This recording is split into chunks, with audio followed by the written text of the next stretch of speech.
If marketing feels like you're starting over every single week, you don't have a content problem.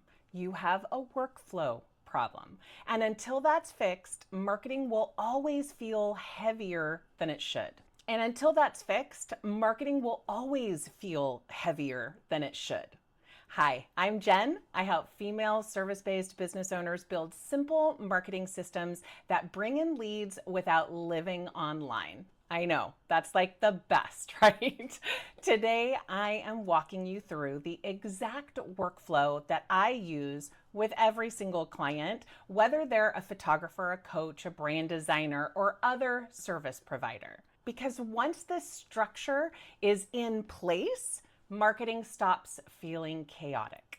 Most weeks start the same exact way. You sit down to work on marketing, and the first question out of the gate is, what should I post?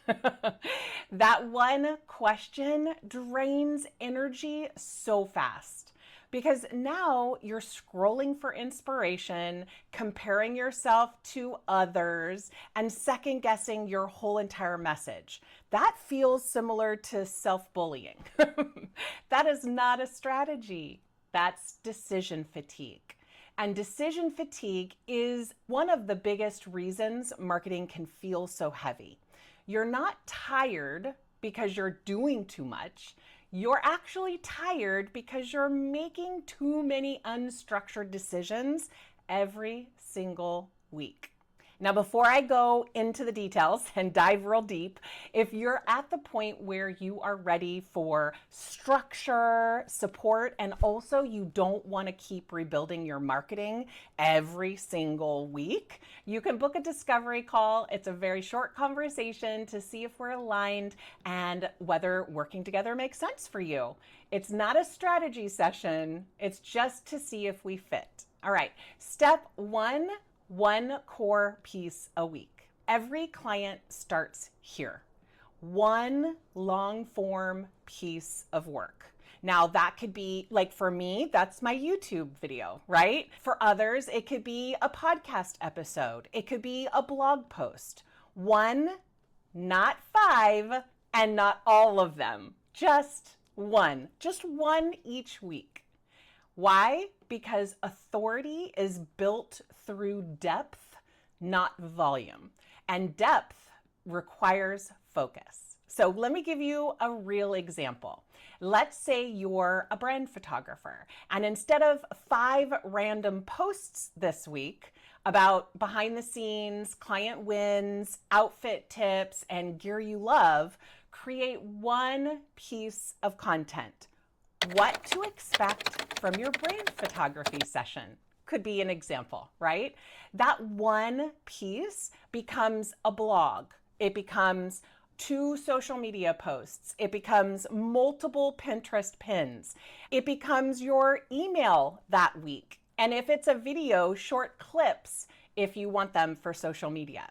One anchored idea, multiple touch points. That's the system. Step 2, repurpose with purpose. I like that. Repurpose with purpose. Repurposing is not copying and pasting. It's adapting. YouTube gives you depth, Pinterest gives you search visibility, and emails give you the relationship, that know, like, and trust that you're building with potential clients. Same core message, but different role on each platform. When you create from scratch everywhere, marketing is exhausting. And when you adapt from one anchor piece, marketing is structured. It's super easy. It's all right there. You just pull little pieces from that one core piece of content. And the difference in how it feels, that's everything. Step 3, build a predictable rhythm. Pick a rhythm and stick to it. Here's an example. Monday, you make all of the graphics for all of your content. So that's the blog image, that's the thumbnail cover, that's Pinterest pins. You make them all. You already have the content. You already know what you're going to make. you make the graphics. Then Tuesday, you publish your blog or your video or whatever it is. Wednesday, you do all of your pinning on Pinterest. And Thursday, you send out your email. And it's not because those days are magic, but because predictability removes weekly decision making. That alone has just saved me mental space, in all honesty. And it is science that when you do like-minded work together, you tend to get more work done in less time because it's all like-minded. You're not starting and stopping, working on the left side of your brain and then working on the right side of your brain. So when workflow is boring, it's scalable. I know that seems crazy, but it's so true. Boring means it keeps running even when you're tired or busy or not feeling creative or wanting to take the kids to the park than to work. But what if I get bored with this? Is something that I will hear from my clients from time to time. And the fact is you might, but boredom is stable and chaos isn't. And when it becomes so boring, then maybe you can go up to 2 posts a week or 2 core pieces of content a week. Or maybe when it becomes boring, you can spend more time being creative on social media because you've got this marketing thing down. Another question that I get is, what if I run out of ideas? You won't. When your content comes from real client questions, which is how I made this video today, you have infinite depth. Your workflow also doesn't generate ideas. It gives them a place to go. And that's really important. If you ever felt like you get these great ideas in the middle of the night or when you're taking a bath or whatever, getting those ideas and writing them down is super helpful. I actually use my notes on my cell phone. So what about trends? Is another question that I get. And trends can still live inside your workflow, but the workflow is your backbone and trends are optional add-ons. The mistake is making trends the backbone of wondering why nothing compounds. So when clients move from random posting to a structured workflow, something specific changes. They stop asking, what should I post? And they start asking, how do we make this better? So when you get bored, you can just make it better. Having a boring marketing workflow is the best case scenario. One question creates paralysis. The other creates momentum. And momentum is what books clients. I've always said that I can take like a marketing workflow and I can see, for whatever reason, my superpower is that I can see ways that you can make that workflow shorter or easier, working within how you like to work. When are you smartest? Like for instance, I would never do something hard after 3 o'clock.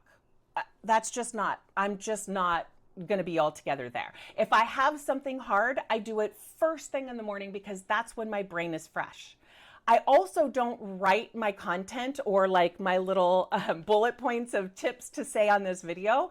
I don't do that until Sunday because Sunday is when I feel like my brain is rested enough to really think through things. So a marketing workflow isn't just built on specific days or specific times. It's really truly according to you.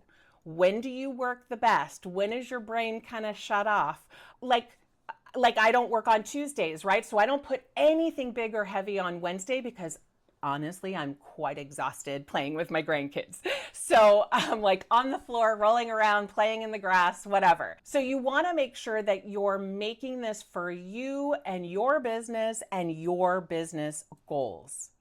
A good marketing workflow should feel boring because boring is sustainable. Now, one of the biggest platforms where this workflow pays off over time is Pinterest, because Pinterest is where your content keeps working long after you publish it. But it only works if your strategy is set up correctly from the start. If you want to know exactly how to build a Pinterest strategy for your service-based business, in which I specialize, not blogging, I walk through that step by step in my masterclass, and you can go sign up for it for free at learn.jenvazquez.com/free-Pinterest-masterclass. And of course, I'm going to put the link below and probably on the screen. Next week, we're going to be talking all about brand photography and how important it is for your marketing. And the next week, we're going to be talking all about how to build a Pinterest strategy from scratch. I'll see you then.